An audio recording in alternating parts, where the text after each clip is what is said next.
So I like tactics a lot. A lot of the reasons I do ministry is someone once said,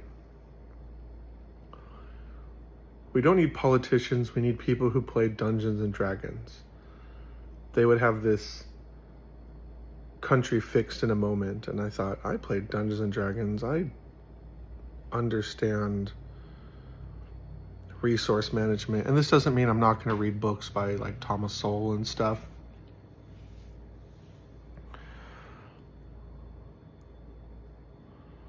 But part of being me is I find games very attractive. I like using my mind and my ability to think ahead to compete.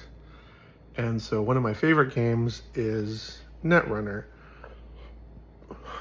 So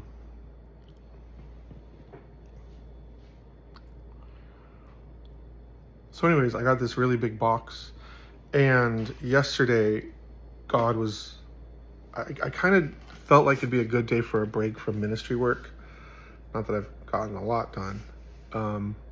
I went and I bought a 2-hour massage mainly for my back because I have a physical labor job. I try hard to stretch and keep my body in good shape, drink a lot of water, make sure I get lots of sleep to keep my body running healthy because I like living on Earth. And yesterday I had this idea. It felt like it was from heaven that said, why don't you talk about your Netrunner cards? And I thought that's pretty cool. And my birthday's coming up, so I want to focus on myself just a little bit, my likes and what I'm about. By the way, that new Alien show on FX, amazing. So many wonderful things. Probably do a deep dive once it's done. But instead of going over all my cards, which I was thinking about doing for a couple hours, I thought I'd go over like 10 really cool ones I like. And there's a lot of toys I have, a lot of knickknacks, just because they kind of get, I call it the brain juice going. They give me ideas for projects, for ministry events, for D&D modules, so anything that gets the creative juices going. So here's the first one. I thought that was pretty cool.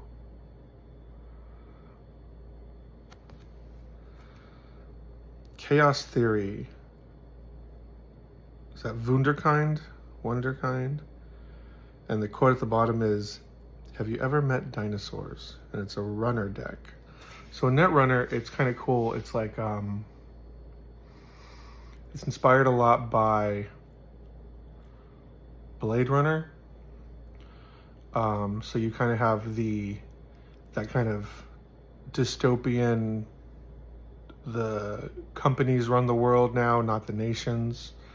And then you have the hacker who's trying to take down the evil company, and the evil company is trying to do its evil company things. And it's really fun. So the hacker plays very different. They have to break through net protocols, or they have to break through net defenses, and then the bad corporations have to do their evil agendas, and it's a lot of fun. It's not as flexible in the way Magic the Gathering is. Magic the Gathering is there's many different ways to play it, many different ways to take tactics, so it tends to be accessible in many different forms, be playable in many different forms, and you can beat your opponents in many different forms, so that's a lot.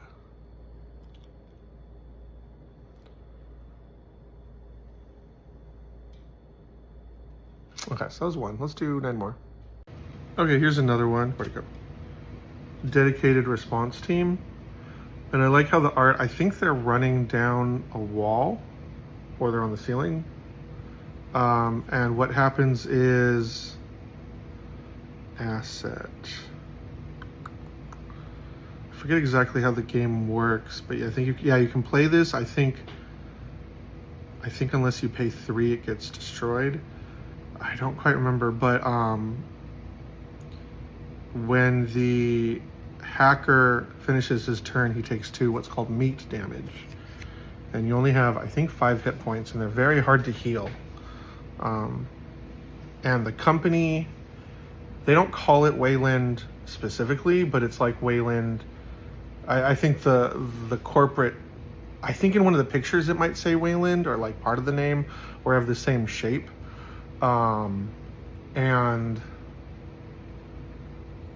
So everyone's like, oh, okay, it's supposed to be that sort of like the alien Blade Runner universe. By the way, did you ever notice that it's called Blade Runner, and then the anime for Cyberpunk is called Edge Runner? It's pretty cool, huh? Let's find another one.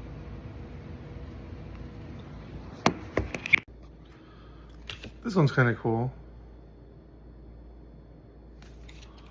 It's called Closed Accounts.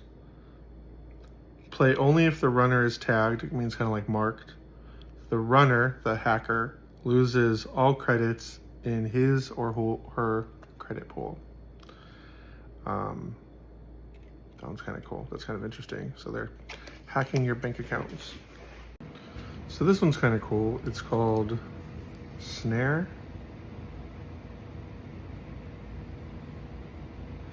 And what happens is a hacker can access the corporation's deck and their discard pile. And so so normally you're pretty safe, right? But some cards, while they're in your deck, can still be activated. And so this one causes you to take 3 net damage. I think that means you lose some of your hardware. Some of the cards you've placed to help you be a hacker. So it's kind of cool. This one's kind of cool. Zybot through loyalty. So if the hacker is about to expose a card, you can activate this, and then you pay 1 money or trash it and prevent it from being exposed. So that's kind of cool. I like the art. And I looked up Zaibatsu, and it means business or conglomerate loyalty. So that's pretty cool. This one's kind of cool. It's called Push Your Luck. So what happens is you secretly spend any amount of money, it's called credits, and then the evil company has to guess if it's odd or even. And if they guess wrong, you get double the amount you spent. So that's kind of cool. This one's cool. It's called Recon. I think it's a bunch of lasers attacking the Netrunner.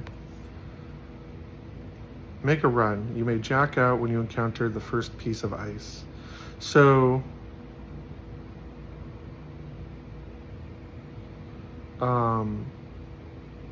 the first time you encounter a security system, you can unplug, and then you don't lose a lot of resources and stuff. But I like the art. I think it's very drastic. Like, the art tells a story, an event. It's like action art. They're not just sitting there posing. So I think that's really cool. This one's cool. It's obviously inspired from the Matrix. Woman in the red dress. When your turn begins, reveal the top card of research and development. The corporation may draw that card. Resource. Oh, so every turn you can look at the top card, so you know what the evil corporation is drawing. What does he say? Were you listening, Neo, or were you looking at the woman in the red dress? This one's really cool. It's called Deep Thought.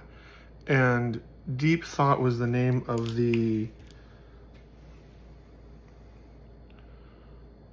computer in Hitchhiker's Guide to the Galaxy that knew the answer to life, the universe, and everything was 42, and also made the designs for the supercomputer Earth, which was designed to come up with the question, because we knew the answer was 42, but we didn't know what the question was. And then, of course, there was the pangalactic mice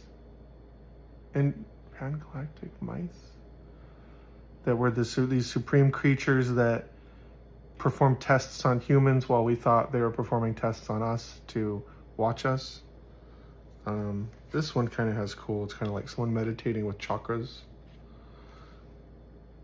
Whenever you pass a piece of unresed ice, you may trash false echo. If you do, must res it or add it. So it's a good way to get rid of security defenses. I think that was 10. I'm gonna check, but this was fun.